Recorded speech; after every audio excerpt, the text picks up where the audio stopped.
I've taken all the rotten wood out. We've had a failed glaze on the outside, which has caused the water to get inside this bottomless window jamb. And you see holes coming through the other side, which have caulked. So once you get the hole cleaned out, you'll see got some decent wood in here. I gotta clean this up a little bit more, but we're looking for decent wood that we can harden here. This will give us some good structure to harden up right here. But up top, I've cleaned out this, and you can see there's some solid sections that we can grab onto with our epoxy. See, there's some damage in here. So what I'm gonna do is clean this out, put some wood hardener in it to get some good contact area. And then I'm going to use this hard 2-part epoxy to build it up on this side, and then probably buttress this from the bottom. And then once this is set up, I'll go ahead on the other side and pick out all the rotten wood from the other side and put a layer of epoxy on that side as well.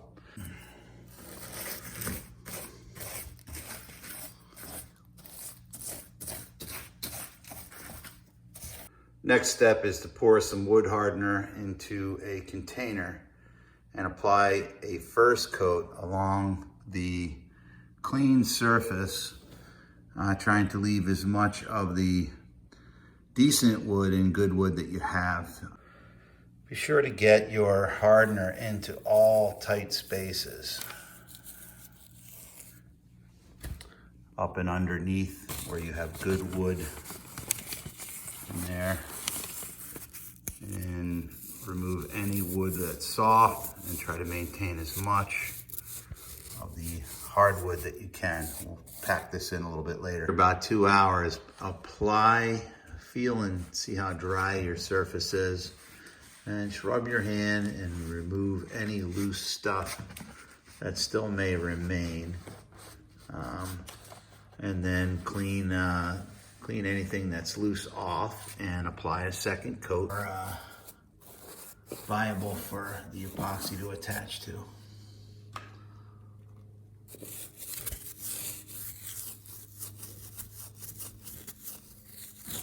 Sure to get into all the cracks. I'm using a product called Wood Epox from Abitron. This is the epoxy. This here is a gallon of each of the hardener and the epoxy. It's very expensive. It's about $200 for 2 gallons of this stuff, but you can buy it in smaller quantities in quarts and pints. What you want to do here is not mix the two. So when you take one part to one part, make sure you don't cross-pollinate the two. And when you have it, what you do is you rub the two of them together with a pair of gloves like this until you get a consistency.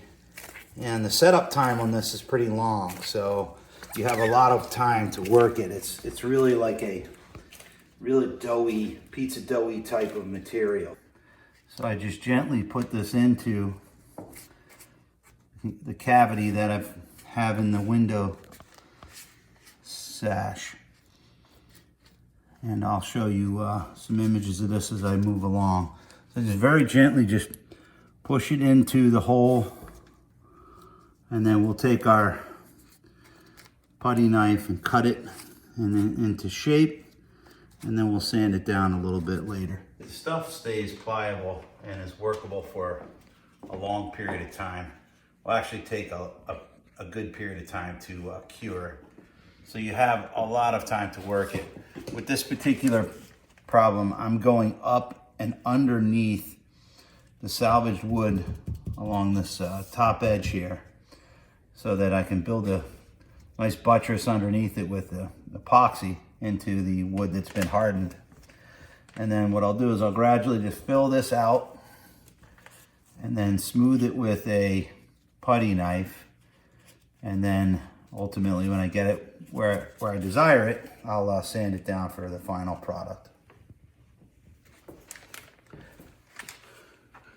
This will give you a good base to work with. Come along the edge of the window. I'll give you a nice nice flat edge. And if you need to, you just fill in areas with more of the epoxy. So it's the next morning, and this is rock hard.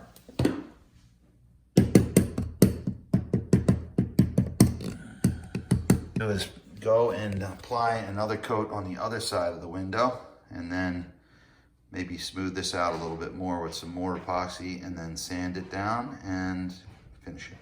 Here's the outside of the window. You can see there was a problem before, and it looks like somebody just took caulk and paint to patch it up. So you can see it's nice and solid from where we did it on the inside. You can see it penetrating into the wood here.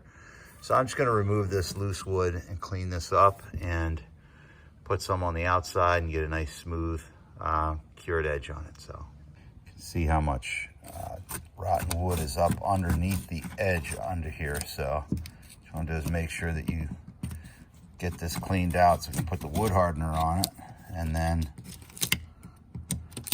put the epoxy up underneath the joint in there. I've dug in a little bit more, and you can see more penetration into the wood fibers from the opposite side. So we should get a nice solid bond from both sides.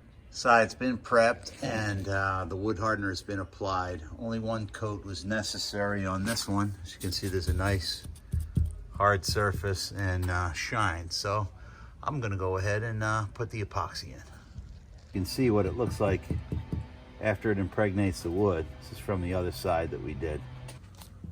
Jam it into the crevices like this, and then I smooth it over. I press on it like this and packed it into the hole.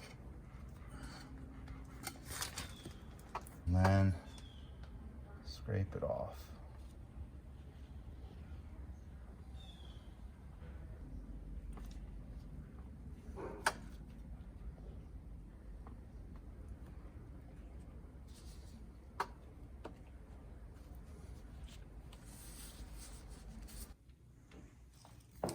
So you can see where we pushed it through on the other side, and it's created a nice little fill in the cavity that was here before.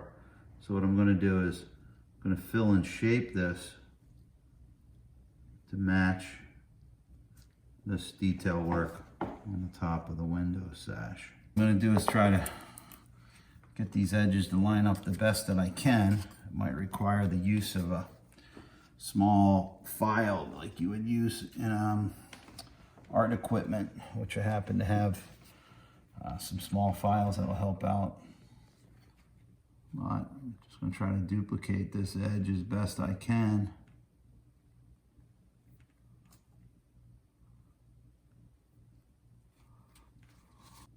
Take a lot of finessing to get this right.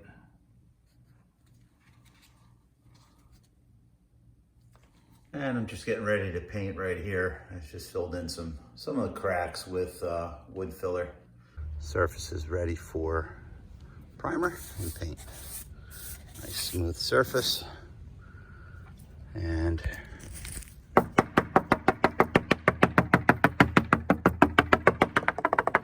rock solid. Well, there's our finished product on the outside. Very pleased with the way it's come out. I'll take you around and show you the inside. And here is a shot of the inside. Freshly painted, and I was able to get that scroll work back somewhat. Not perfect, but it's an old window. Anyway, that's the wood rot replacement with the wood epox by Abitron. Hope you've enjoyed it.